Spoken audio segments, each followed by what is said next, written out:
Nathan Augustine stood before regional leaders and a congressional delegation inside the Hilton Guam Resort ballroom last Thursday. He stood there calmly, speaking to the panel, making no verbal threats or physical gestures that he was there to cause harm. That's when suddenly a Guam police officer assigned to the governor's executive security detail grabs Augustine by the shoulders and walks him out of the building. The congressional hearing was a public forum. I was livid. I was furious because this is how they're treating the citizens here, our own police.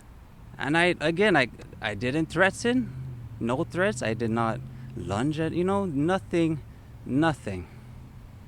until I was getting pushed out the door by the three, and then it escalated because of them. They're the one pushing me out with their hand on my throat. They're the one slamming me to the wall, the door.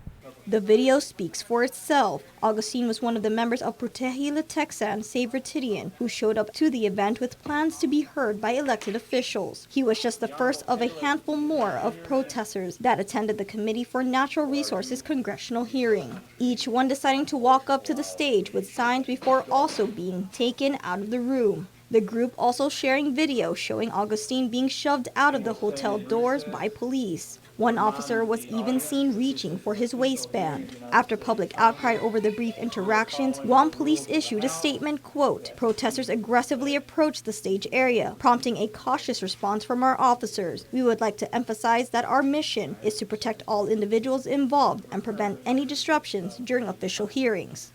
Police adding protesters were immediately removed before being told they could only return if they followed the rules and did not disrupt the hearing. However, Muñeca Flores, the group's core member and organizer, tells KUAM GPD's response is false, stating they were just told to leave the premises, alleging that violence was used. Now, granted, we got there and there was then a hotel policy sign saying that no signs were allowed, and we did anticipate that we might be removed or asked to leave, but we did not anticipate that we would be treated so horribly.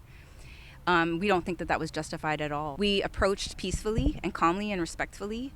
We were removed forcefully, with excessive force, with physical injury, with mental injury, and it's just completely unacceptable. We actually deserve an apology, a formal apology from all of those officers. The hearing was titled Peace Through Strength, the Strategic Importance of the Pacific Islands to U.S.-Led Global Security. It was scheduled to examine the importance of the U.S. territories and the freely associated states to the United States' ability to counter the People's Republic of China's malign influence and maintain our nation's strategic interests in the region. And if this is a committee that's really focusing on natural resources, why was none of that conversation available either from the panelists or from the committee members?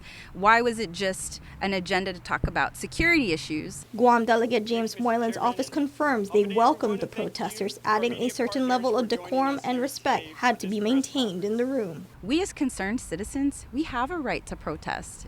This is civil disobedience.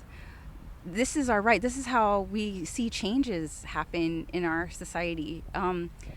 We can't just keep accepting the status quo, which is that this destruction and desecration will continue to happen.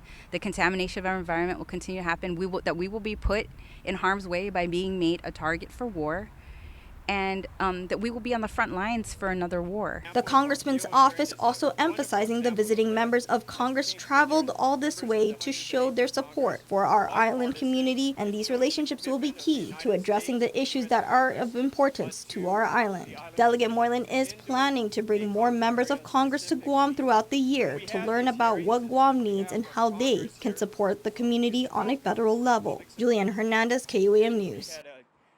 Representatives